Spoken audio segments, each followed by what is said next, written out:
지난주 다니엘서 9장 전반절에서는 이제 다니엘이 예레미야의 예언, 이스라엘 백성들이 70년 이후에 포로에서 돌아올 것이라는 그 말씀을 깨닫게 되었습니다. 그리고 그는 이미 이제 얼마 남지 않아서 포로에서 풀려날 것이지만 하나님 앞에 조상들의 죄와 그리고 이 모든 죄가 자신의 죄라고 인정하며 하나님 앞에 자복하며 엎드려 은혜를 구하고 있습니다.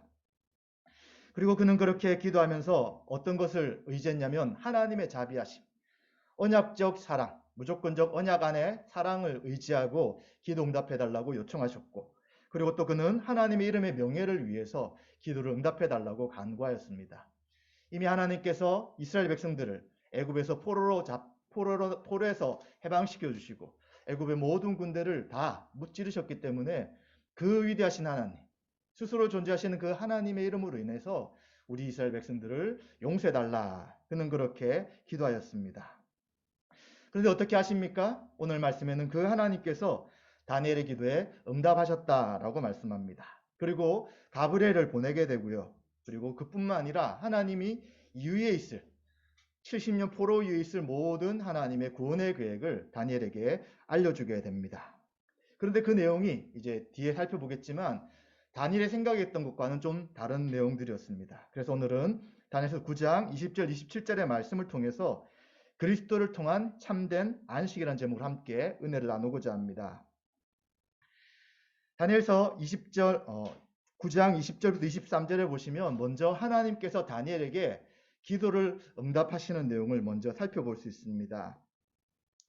앞에서 말씀드린 것처럼 다니엘은 내 죄와 내 백성 이스라엘의 죄를 자복하며 기도하였습니다.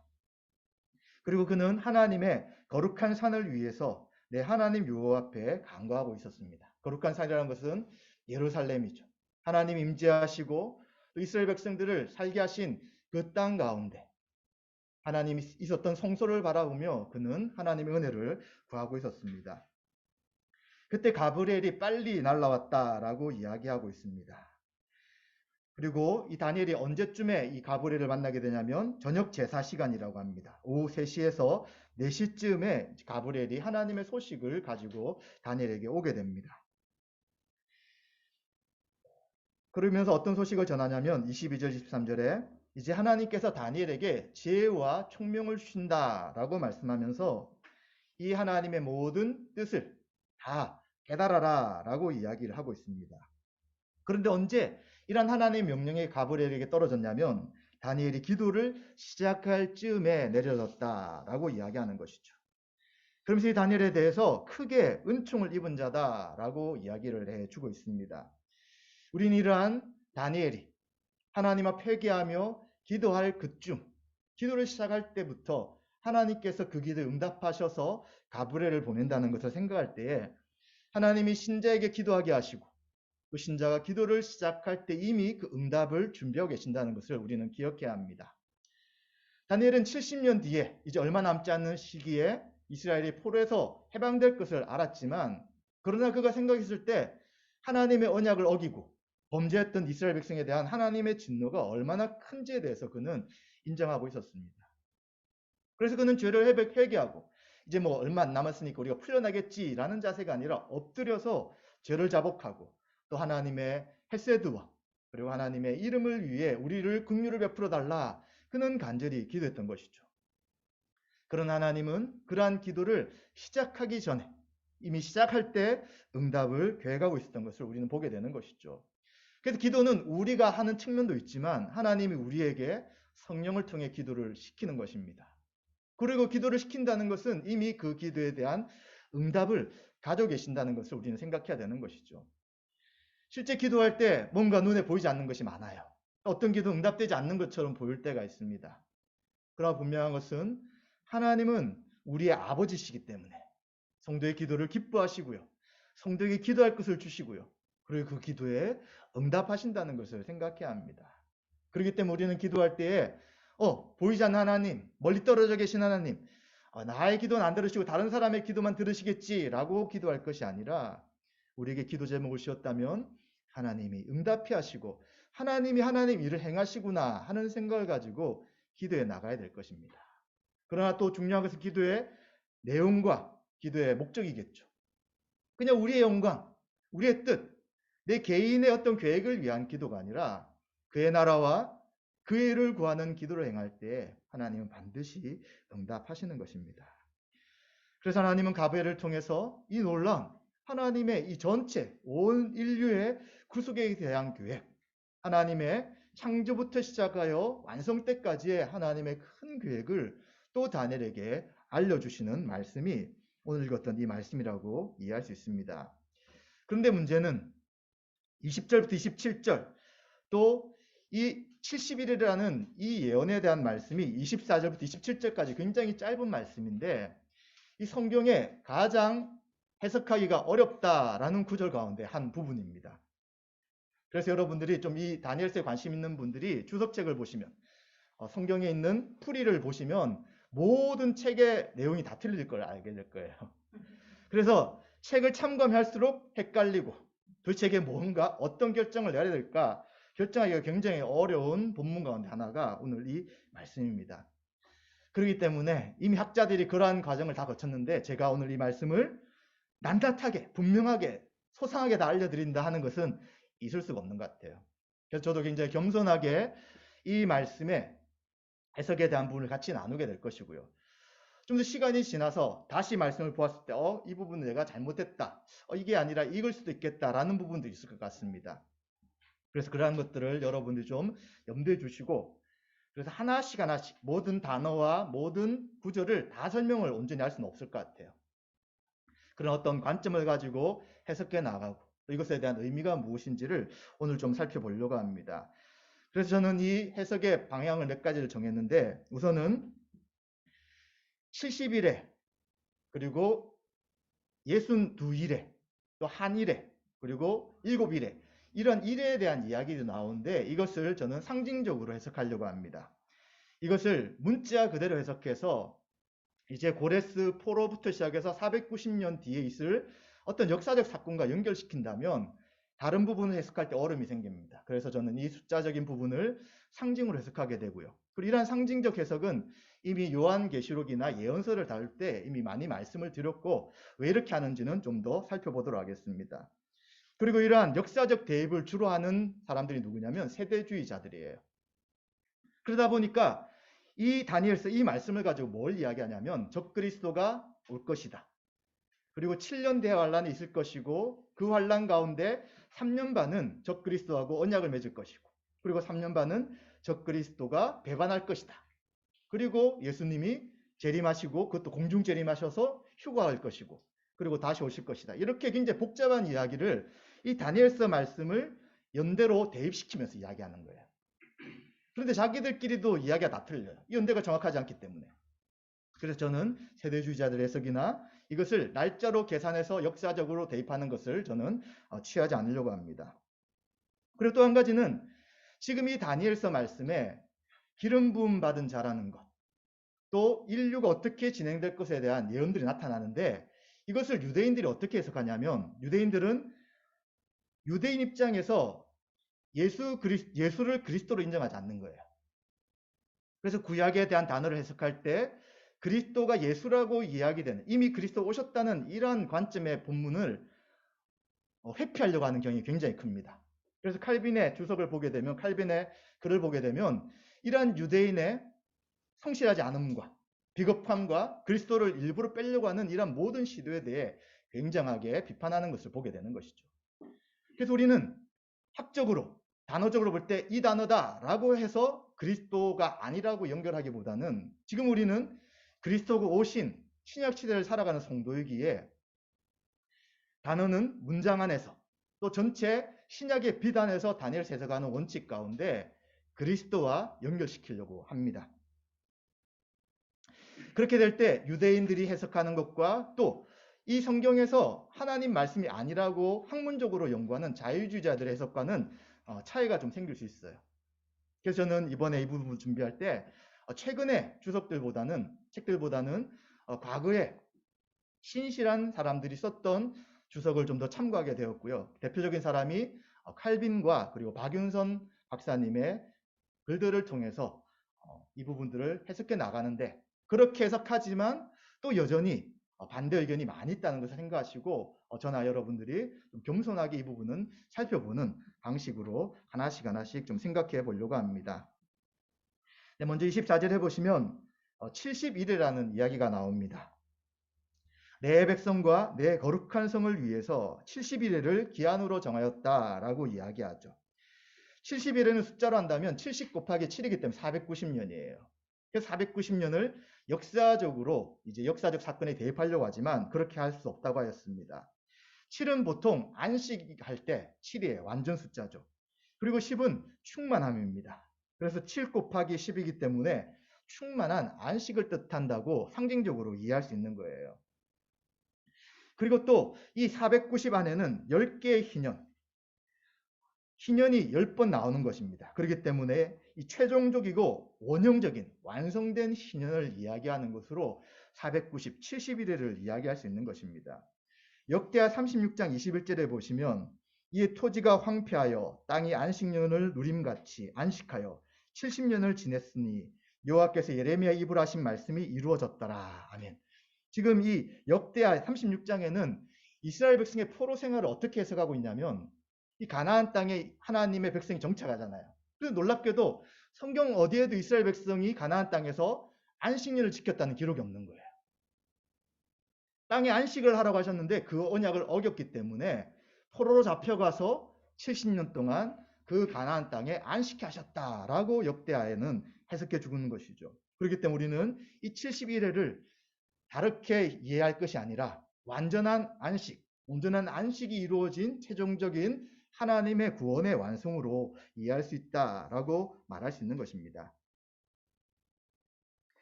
그래서 이러한 70일에 있을 일들에 대해서 뭐라고 이야기하냐면 악한 것이 없어진다라고 말씀합니다. 악한 것은 허물이 없어지고요.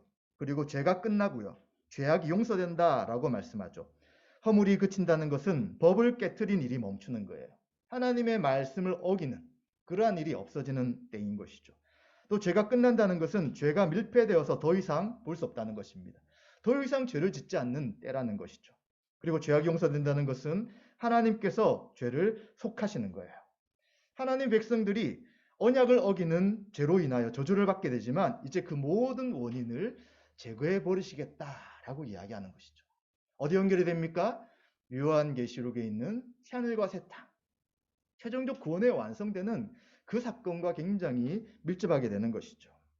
그리고 또한 이러한 70일에 주어질 은혜가 뭐냐면 선한 것이 드러나는데 영원한 의가 드러나는 거예요. 언약 백성의 삶에 말씀을 순종하며 하나님의 의로우신 같이 그 의가 드러나는 것이고요. 또 환상과 예언이 응하는 것처럼 하나님께서 선지자의 말씀을 진실한 것으로 승인하시는 거예요. 하나님 말씀인지 아닌지를 어떻게 알 수 있냐면 그 선지자가 예언한 말씀이 성취가 되면 하나님 말씀인 거예요. 성취가 되지 않으면 하나님 말씀이 아닌 것이죠. 그처럼 이 70일에는 바로 하나님의 모든 환상과 예언이 선지자로 하신 말씀이 성취되는 그때다라고 말씀하는 것이죠. 그리고 또한 지극히 거룩한 이가 기름 부음을 받는다라고 말씀합니다. 이것을 히브리어 원어로 볼 때는 장소라고 말할 수도 있어요. 지금 개역개정은 사람으로 표현되지만 장소라고 볼 수 있어서 유대인들은 이 장소이기 때문에 성전을 깨끗게 하는 것이 아닌가 이렇게 주장하지만 그러나 어떤 것을 취하더라도 결국 이 71이라는 것은 죄를 제거하시고 하나님의 그 의가 실현되는 새하늘과 새 땅에서 이야기하는 하나님의 완전한 안식을 이루어진 그것이 바로 70일이다라고 말할 수 있는 것이죠. 창조부터 시작해서 인간의 죄악으로 인간이 타락하고 이 타락한 인간을 구원하기 위해 예수 그리스도를 보내시고 예수님 십자가의 죽으심과 부활과 승천 그리고 재림을 통하는 나라가 완성될 전체 하나님의 구원의 계획을 70일로 상징적으로 말씀하신다라고 이해할 수 있다는 것입니다. 그럼 이런 70일에가 또 구분이 돼요. 다니엘서에 뭐라고 구분이 되냐면 71회가 먼저 나타나고요. 그리고 7일에 7일에가 나타나고 그리고 62일에 62일에가 나타나고요. 그리고 한 일회라고 해서 71회를 세 등분으로 또 구분합니다. 그럼 7일에는 뭐냐? 고레스 칙령부터 스룹바벨의 제2성전 재건부터 완성까지라고 볼 수 있습니다. 근데 이것을 찾아보시면 다 주장이 달라요. 근데 저는 앞에서 이야기했던 그 관점을 볼 때는 성전이 제2성전이 완성되기 전까지 라고 보게 되고요. 그리고 62일에는 제2성전 수르바벨 성전이 완성된 다음에 예수 그리스도가 오시기 전까지의 기간으로 이해를 하게 되고요. 그리고 마지막 한 일에는 예수 그리스도의 초림과 죽음과 부활과 승천을 전반부 3년 반, 그리고 또 한 반일에는 예수님의 재림 전까지의 교회 시대라고 좀 이해할 수 있습니다.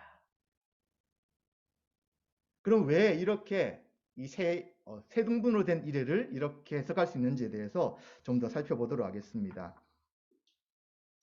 이제 25절에 보시면 7이레와 62이레다라는 말씀이 나타납니다. 그 기간을 어떻게 이야기하냐면 예루살렘을 중건하라는 영이 날 때부터 기름 부음을 받은 자 곧 왕이 일어나기까지다 라고 이야기합니다.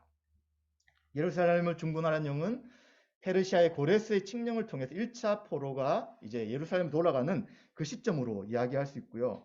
기름 부음 받은 자 곧 왕이 일어난다. 이 부분에 대해서는 여러 가지 해석이 있습니다. 마찬가지로 유대인들 그리고 자유주의자들, 특히 이제 히브리어 원어를 그대로 받아들이려고 하는 분들은 이 기름 부음 받은 자 왕이라는 이 단어가 그 당시 대표적인 왕을 이야기하는 단어를 쓰는 것이 아니라 조금 약한 지도자, 방백이라는 단어를 쓰기 때문에 이것을 메시아 정도로 격상시킬 수 없다고 보는 거예요.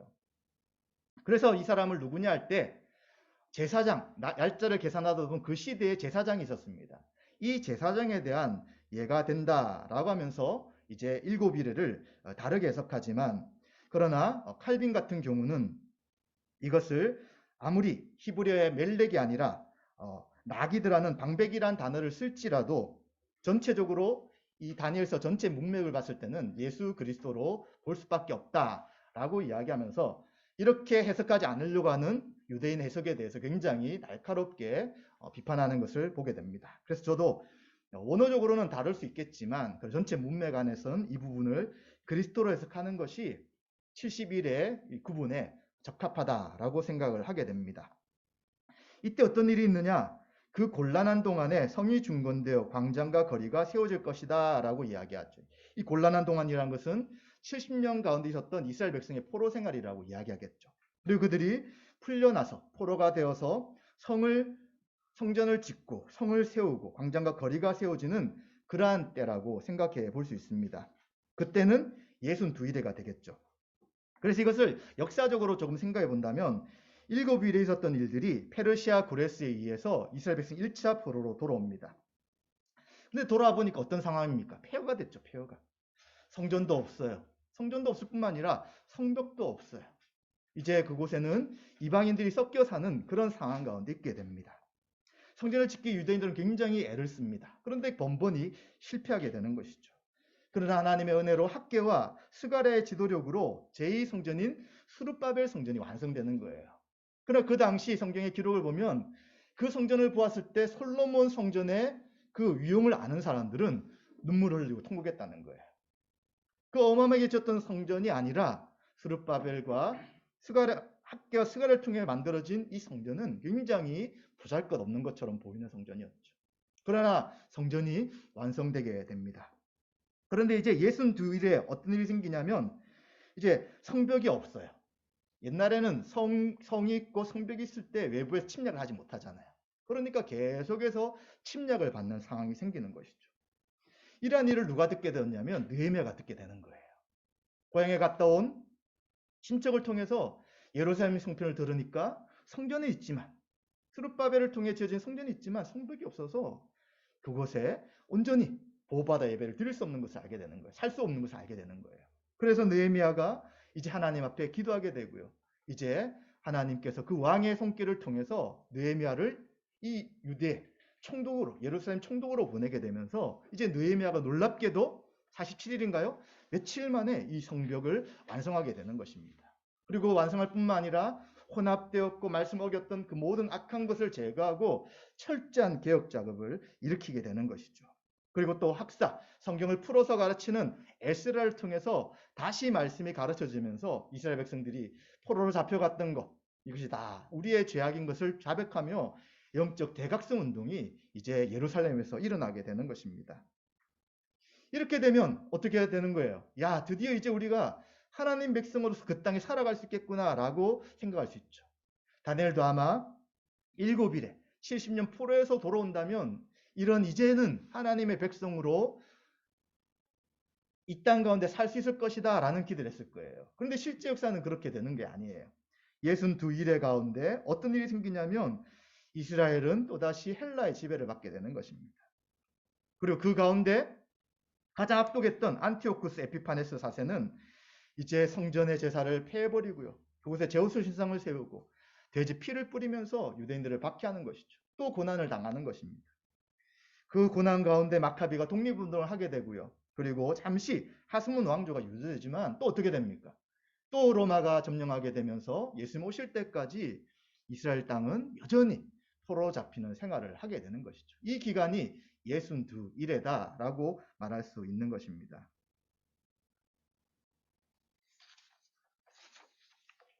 그리고 이제 26절부터 27절까지 62일의 후 한 일회를 이야기하게 되는데 이제 이 부분도 마찬가지예요. 가장 학자들 가운데 또 성경을 이해하는 분들 가운데 통일되지 않는 부분이 이 부분인데 한 일회가 있는데 그 한 일의 절반, 그래서 3년 반, 3년 반이라는 것을 생각할 수 있는데 한 일의 절반은 26절부터 27절 전반절까지인데 기름 부음을 받은 자가 끊어져 없어질 것이다 라고 이야기하고요. 그리고 장차 한 왕의 백성이 와서 하는 일에 대한 이야기를 합니다. 기름 부음 받은 자가 끊어져 없어진다는 것은 우리가 계속해서 이 부분을 메시아, 예수 그리스도 연결시켰기 때문에 예수님의 십자가 죽음으로 저는 이해를 하게 됩니다. 그런데 문제는 장차 한 왕의 백성이 와 사는 일이 뭐냐면 그 성읍과 성소를 무너뜨려요. 그의 마지막은 홍수 입슬림 같을 것이다 라고 이야기하고요. 끝까지 전쟁이 있으리니 황폐할 것이 작정되었다 라고 말합니다. 이까지는 장차 한왕의 백성이 왔다고 할 때 성읍과 성소가 무너지고 또 마지막 홍수 입슬리고 끝까지 전쟁이 황폐할 것이니까 이 시점이 예루살렘 성이 예수님이 돌아가신 후 AD 70년에 있을 예루살렘 성의 파괴라구나 하는 것을 생각할 수 있어요. 그래서 이 파괴 때 요세푸스란 사람은 뭐라고 이야기했냐면 그동안 있었던 역사 가운데 이렇게 큰 학살이 없었다라고 이야기할 정도로 유대인들이 다 멸절당하는 시간들이었죠. 근데 이미 지난번에 마가복음 제가 설교할 때였나요? 그 잠깐 시간 이 로마가 포위하고 있다가 예루살렘 성을 포위했다가 잠깐 포위를 풀고 후퇴한 적이 있었어요. 그때 기독교인들은 예수의 말씀이 기억나서 이제 다 그 성을 떠나게 되어서 그 요세푸스의 기록에는 유대인들 중에 있던 기독교인들은 그 화를 면하지 않았다. 이런 기록도 있는 것이죠. 그래서 이 부분을 그렇게 볼 수 있는데 문제는 장차 한왕의 백성을 이제 로마의 장군이라고 이야기한다면 그가 장차 많은 사람들과 더불어 한 일해 동안 언약을 굳게 맺는다 라고 하는 것이 잘 이해가 되지 않는 거예요. 그래서 그를 누구로 이해하느냐에 따라서 굉장히 달라지는데 세대주의자들이나 또 유대인들이나 많은 사람들은 이 글을 적 그리스도라고 이해하는 거예요. 그래서 티투스와 같은 이러한 자가 언젠가 등장하여서 또다시 유대인을 괴롭힐 것이다 라고 해석하면서 대환란에 대한 이야기로 이 부분을 해석하려고 합니다. 그런데 그가 하는 일이 한 일해 동안에 언약을 굳게 맺는다라고 이야기하잖아요. 언약을 굳게 맺는 게 무엇이냐면 언약을 세워져 있는 언약을 더 확실하게 안다고 해석할 수 있다는 것입니다. 그렇다면 이 언약이라는 것이 하나님과 이스라엘 백성 가운데 하나님이 준 언약이잖아요. 아브라함과 맺었던 언약. 내가 너의 하나님이 되고 너희 나의 백성이 될 것이라는 그 언약을 기초로 모세를 통해 이스라엘 백성들이 출애굽하게 되고요. 또 시내산에서 율법을 통하여 언약을 맺게 되고 그 언약에 따라 가나안 땅에 정착하게 되고 그리고 가나안 땅에서 하나님 백성의 삶을 살아가게 되잖아요.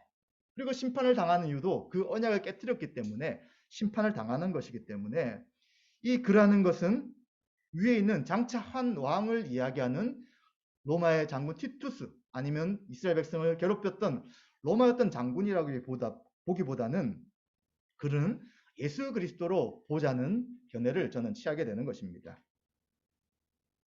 이렇게 이해하게 되면 그 밑부분은 어떻게 해석하냐면 예수 그리스도가 오셔서 이제 언약을 굳게 맺는 기간이 3년 반의 전반적 기간이라는 것이죠. 그리고 그 뒤에 제사와 예물을 금지할 것이다. 한일의 후반의 절반, 예수 그리스도가 십자가에 죽으시고 부활 승천한 이후에 어떤 일이 생깁니까? 제사를 폐하고 예물을 금한다는 것을 이제 적그리스도가 하는 것으로 본다면 앞에 있는 장찬왕과 그가 다 연결이 되겠죠. 근데 저는 그렇게 보지 않는다고 했습니다. 그런 제사와 예물을 금한다는 것은 예수 그리스도의 십자가를 통해 이미 언약을 굳게 했기 때문에 더 이상 죄를 용서받는 길이 제사를 지내는 길이 아니라는 거예요. 옛날에 구약 방식으로 제사를 지내고 또 제물을 드림을 통해 하나님 앞에 나가는 방식이 아니라 예수 그리스도를 믿는 믿음만으로 하나님 앞에 나가고 이미 예수님이 십자가상에서 모든 죄를 용서하셨기에 믿음을 통해서 하나님 나라의 백성이 된다는 것이죠. 그래서 이 언약을 굳게 맺어서 제사와 예물을 금지한다는 것은 유대인과 이방인들이 이제 믿음을 통하여 한 교회의 구성원이 되는 그 구원의 은혜를 이야기하는 것으로 이해할 수 있다는 것입니다.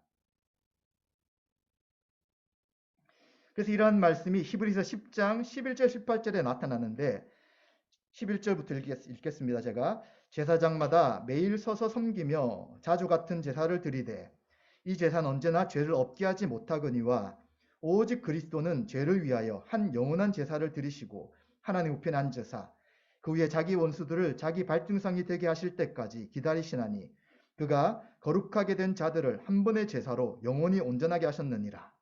또한 성령이 우리에게 증언하시되 주께서 이르시되 그날 후로는 그들과 맺을 언약이 이것이라 하시고 내 법을 그들의 마음에 두고 그들의 생각에 기록하리라 하신 후에 또 그들의 죄와 그들의 불법을 내가 다시 기억하지 아니하리라 하셨으니 이것들을 사하셨은즉 다시 죄를 위하여 제사 드릴 것이 없느니라. 아멘. 이 말씀처럼 그리스도를 통하여 구약의 모든 예언들이 성취된 것을 우리는 알 수 있습니다. 그래서 다른 편으로 예루살렘 성의 멸망, AD 70년에 성전의 멸망을 어떻게 이야기할 수 있냐면 구약의 방식의 이러한 시대가 아닌 그리스도를 통한 모든 백성들이 그리스도 안에서 구원받는 새로운 시대가 성취되는 것으로 구약이 종결되고 새로운 시대가 성취되는 것으로 예루살렘 성전의 파괴를 우리는 또 이해할 수 있게 되는 것입니다. 자, 이렇게 될 때 또 그렇게 하면 이해가 안 되는 부분이에요.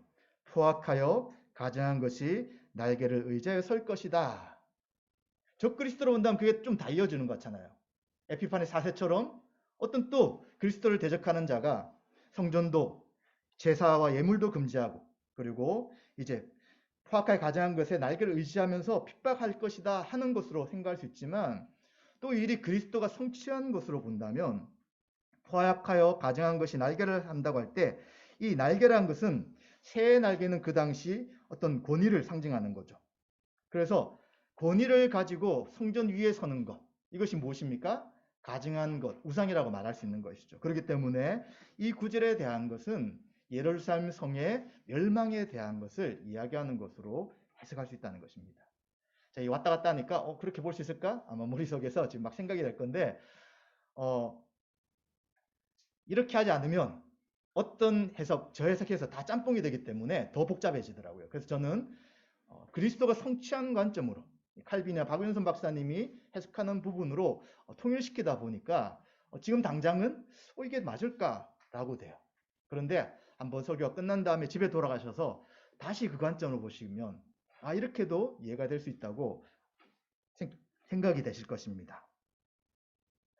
그래서 누가복음 21장 20절에 너희가 예루살렘이 군대들에게 에워싸이는 것을 보거든 그 멸망이 가까운 줄을 알라라는 말씀을 통해서 에피파네 4세 때 있었던 그런 일들이 곧 있을 것인데 그때는 예루살렘 성이 멸망할 것임을 기억하라 하는 그 말씀대로 이 구절을 해석할 수가 있습니다. 그리고 이제 마지막 27절 끝부분에 이미 정한 종말까지 진노가 항폐하게 하는 자에게 쏟아질 것이다. 이 부분이죠. 자, 이 부분에서 정한 종말까지 진노 황폐하게 된다는 것을 위의 구절과 연결시켜서 이스라엘 백성의 하나님의 심판, 예루살렘 성전의 회파로 이 부분을 정리하는 분들이 있어요. 그렇게도 볼 수 있을 것 같습니다. 그러나 또 우리가 어떻게 생각해 볼 수 있냐면 이 구약에 일어났던 사건들이 그 사건으로 단회적인 사건이지만 그 사건과 유사한 일들이 일어날 것으로 해석하는 경우가 굉장히 많이 있습니다. 예수님이 다니엘서를 가지고 마태복음과 마가복음의 종말에 대한 말씀하신 것도 마찬가지고 이미 성취된 거잖아요. 그런데 또 그와 유사한 일이 있을 것을 다니엘서 말씀을 가지고 인용하셨어요. 요한계시록도 마찬가지예요. 이미 다니엘서에 성취된 이야기가 이제 로마 시대에 일어날 것이고 또 계속해서 그런 일이 생길 수 있다는 계속 점진적으로 그러한 부분을 이야기하기 때문에 저도 이 부분을 예루살렘 성의 파괴로 1차적으로 해석할 수 있지만 그러나 이것을 좀 더 예수님의 재림까지 전 교회 역사를 본다면 교회 역사 가운데 하나님께서 이 악한 세상에 대한 심판을 계속 행하시는 것으로도 생각할 수 있는 것이죠. 쏟아지는 진노의 부분이 하나님이 심판하신다는 의미라면 요한계시록에 보시면 하나님을 대적하는 사단의 세력에 대해서 인심판, 나팔심판, 대접심판 이것은 같은 사건이 반복되며 설명되는 부분인데 하나님을 대적하는 세상에 대해 계속적으로 심판하실 것에 대한 것을 말씀하신다는 것이죠. 그래서 예루살렘 성의 회파로 딱 해가지고 유대인에 대한 징계다라는 것뿐만 아니라 그리스도를 대적하는 세상에 대해서 계속적으로 주님이 다시 오실 때까지 온전한 왕이 되실 때까지 계속적인 심판을 행하실 것이다 하는 부분으로 좀 이해할 수 있게 됩니다. 만약 이렇게 이해한다면 초림과 재림 사이에 이 교회가 살아간 이 시대가 어떻다는 것입니까? 하나님의 악한 자에 대한 심판을 행하시지만 그러나 이 심판이 눈에 보이는 분명한 즉각적 심판이 나타나지 않는 것이죠. 그러기에 교회 공동체 가운데 고난과 환란이 있게 된다는 것입니다. 그래서 이것을 긴장관계라고 이야기하는 것이죠. 예수님이 왕으로 오셔서 구원받게 하셔서 교회가 세워졌는데 주님이 재림하셔서 완성될 때까지는 이러한 고난과 어려움들이 지속될 수 있다는 것을 보여줍니다. 그러나 또 한편 무엇입니까?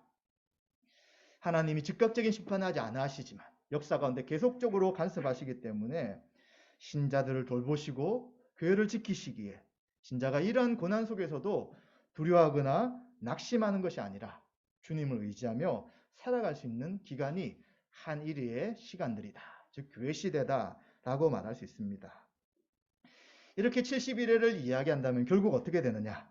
그리스도께서 모든 제국과 악한 권세자들, 왕들을 무너뜨리시고 영원한 나라를 세울 것에 대한 앞에 신상의 예언과 마찬가지로 하나님께서 행하실 구원의 큰 역사를 설명해 주시는 또 깨닫게 하시는 그러한 70일의 예언이다라고 말할 수 있는 것입니다. 네, 이런 말씀 우리가 이해할 때 어떻게 좀 적용해야 될 것인가를 좀 살펴보도록 하겠습니다.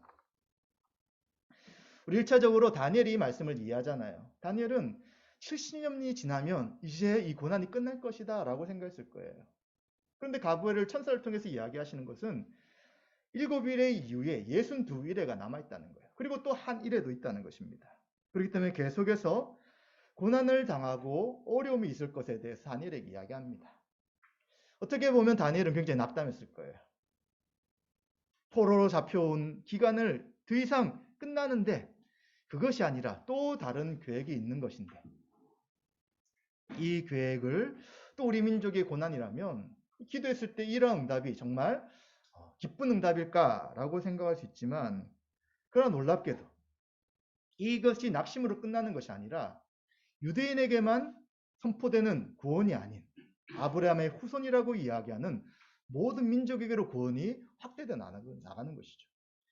그래서 로마서 9장, 10장, 11장에는 뭐라고 이야기하냐면 유대인이 지금도 예수님을 부인하고 있잖아요. 그래서 유대인이 하나님의 징계를 받아서 잘려나갔다면 이것으로 인해 이방인들이 원가지에 접붙임을 받을 수 있게 되었다라고 이야기하며 이 구원이 유대인을 넘어서는 온 인류에게 전파된다는 말씀을 하고 있는 것입니다. 그리고 또 그 이후에 유대인 중에서 예수 그리스도를 믿는 자가 반드시 돌아올 것이다, 회복될 것이다에 대한 소망의 메시지를 이야기하는 것이죠. 유대인들이 멸망당하지 않고 계속해서 유대 왕국을 이야기하며 나갔다면 과연 메시아를 그들이 기다렸을까? 또 메시아를 기다렸을지라도 이 성경에 있는 이러한 하나님의 온 인류를 향한 구원의 계획을 온전히 이해할 수 있을까? 지금도 이해를 못하는데. 그러기에 이 하나님의 뜻은 다니엘에게 낙심을 주기보다는 자기의 생각을 뛰어넘는 하나님의 더 큰 계획이 있다는 것을 알고 그 앞에 엎드릴 수밖에 없다는 것입니다. 마찬가지죠. 이런 하나님의 진노의 측면 우리에게는 어떤 것이 되었냐면 우리 이방인들이 구원받는 그 놀라운 하나님의 은혜였다는 것을 우리는 기억하게 됩니다. 이제는 교회의 구성원은 누구입니까? 유대인 신자들, 구약의 성도들뿐만 아니라 바로 신약의 우리 그리스도를 믿는 자들이 교회의 구성원이 된 거예요. 그래서 우리는 어떤 기도를 했을 때 나의 뜻대로 기도 응답되지 않는 것을 가지고 낙심할 필요 없다는 것입니다. 하나님의 뜻과 계획이 있다면 그 뜻이 더 온전한 계획과 뜻인 거예요. 지금 잘 이해가 안 되고 잘 받아들이지 않을지라도 하나님의 그 계획이 훨씬 온전하고 완성된 계획이기에 우리가 할 일은 그 뜻에 아멘, 감사합니다. 지금은 이해가 잘 되지 않을지라도 하나님의 뜻대로 되기를 원합니다. 라고 우리는 그 하나님의 뜻에 순종해야 되는 것이죠. 또 우리는 이러한 구장의 역사를 그리스도 중심의 세계의 역사라고 이해를 한다면 이제는 성전에서 제사 지내는 방식으로 구원받는 것이 아니라 예수님의 십자가 사건을 통해 그 예수님의 죽으심과 부활이 나의 죄로 인한 것임을 알고 그 예수님의 형벌대속적 죽음으로 인하여 우리가 용서받았다는 걸 안다면 그 말씀을 듣는 믿음을 통하여 그 말씀을 들을 때 주시는 믿음을 통해 이제 우리는 하나님 나라의 백성이 되는 것입니다. 그러기에 이제 다시 제사를 지내는 방식이 아니죠. 매일매일 예수님을 믿는 믿음으로 하나님 앞에 나아감을 통하여 이제는 그리스도 안에서 그 모든 부유함을 누릴 수 있다는 것을 믿음으로 받아들여야 되는 것이죠. 왜 신자가 아무것도 없다고 생각하십니까? 왜 신자의 삶은 늘 낭만과 고난밖에 없다고 생각하십니까? 이미 초림하신 그리스도를 통해서 모든 것을 우리에게 주셨는데 그것을 믿음으로 받아들일 때 이제 우리는 그리스도의 십자가 사건과 부활 사건을 통한 풍성한 은혜, 더 나아가 승천하신 성령님을 보내시는 그 놀라운 은혜로 인하여 그 풍성함과 우리는 하루하루 살아갈 수 있는 것이죠. 지금 코로나 시대에 얼마나 답답합니까? 뭔가 좀 해결된 것 같이 보였지만 오미크론으로 인해서 10만 명, 20만 명 계속해서 우리의 활동과 인간관계와 많은 일들에 제약을 받는 시대이죠. 그럴 때 우리는 불신자들처럼 낙심하고 있어야 되나요? 야, 내 시대에 이런 고난이, 내 시대에 이런 바이러스로 인해서 아무것도 못하구나 하고 낙담만 할 것입니까? 그것이 아니라 이미 그리스도 안에 의와 평강과 희락의 모든 은혜를 주셨다면 그 은혜로 인하여 감사하시고 이 코로나 시대에 또 하나님 어떤 뜻이 있다면 이 상황 속에서 우리가 해야 될 일들을 충분히 하며 누릴 수 있다는 것입니다. 그렇게 결코 낙담하거나 소망 없이 살아가는 것이 아니라 그 주님이 완성하실 그 완성된 하나님 나라를 소망하며 우리는 믿음으로 한 걸음 한 걸음 나아가야 될 것입니다.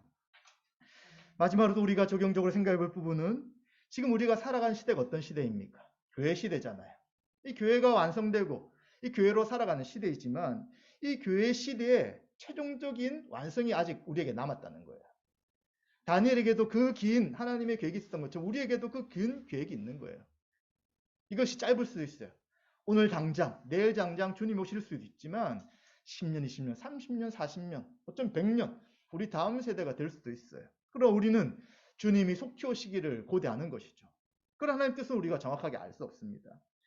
그러한 이러한 시기를 살아갈 때 우리에게 무엇이 또 존재하냐면 반드시 고난이 있다는 거예요. 그러나 이 고난이 있을 때에 이 고난은 전제가 있는 거예요. 절대 그리스도의 사랑의 소리를 끊을 수 없다는 전제 가운데 있는 고난인 것이죠. 그렇다면 우리는 어때야 합니까? 이 고난 속에서 인내해야 되는 것이죠. 인내할 수 있는 것이죠. 피할 길을 주시는 것이죠. 지금 우리 인생 앞에 어떤 어려움이 있습니까? 어떤 것 때문에 우리가 계속해서 멈추고 낭망됩니까? 또 교회의 어떤 모습을 바라볼 때 어떤 실망이 됩니까? 그리스도가 모든 역사를 주관하시고 완성시킨다는 그 하나님의 계획이 없다면, 그 계획을 우리가 모른다면 우리는 좌절하고 낙심하고 에이, 더 이상 할 것이 없다라고 생각될 수 있어요. 그러나 하나님의 계획은 그리스도를 통해서 회복하고 완성시키는 것입니다.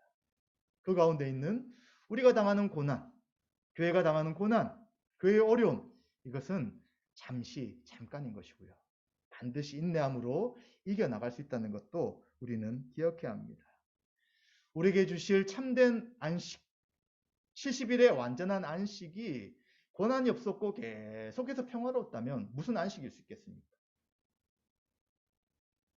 이 땅에서의 믿음의 삶으로 인하여 긴장 가운데 있는 고난, 영적 싸움 가운데 있는 고난. 그러나 이 고난을 우리가 잘 견뎌나갈 때 완성될 그 하나님 나라의 안식이 있다는 걸 생각하신다면 우리는 이 땅에서 최선으로 믿음으로 영적 싸움을 할 수 있다는 것도 기억해야 되는 것이죠. 그리고 교회의 불완전함, 약함도 있지만 우리는 계속해서 교회로 살아갈 수 있는 그 힘을 얻을 수 있게 된다는 것입니다. 말씀 마무리하겠습니다. 신자는 고난 가운데 살아갑니다. 주님 오실 때까지. 그러나 이 고난 속에 우리에게 인내할 수 있는 힘을 주십니다. 또 피할 길을 주십니다. 이런 하나님께 우리는 감사와 찬양을 드리면 좋겠습니다. 현재에도 고난 중에 안식을 주시고요. 또 주님 다시 오셔서 완성된 온전한 안식을 주실 날을 소망하면서 우리 매일매일 믿음으로 살아가시는 저와 여러분 되시기를 주님의 이름으로 축원드립니다.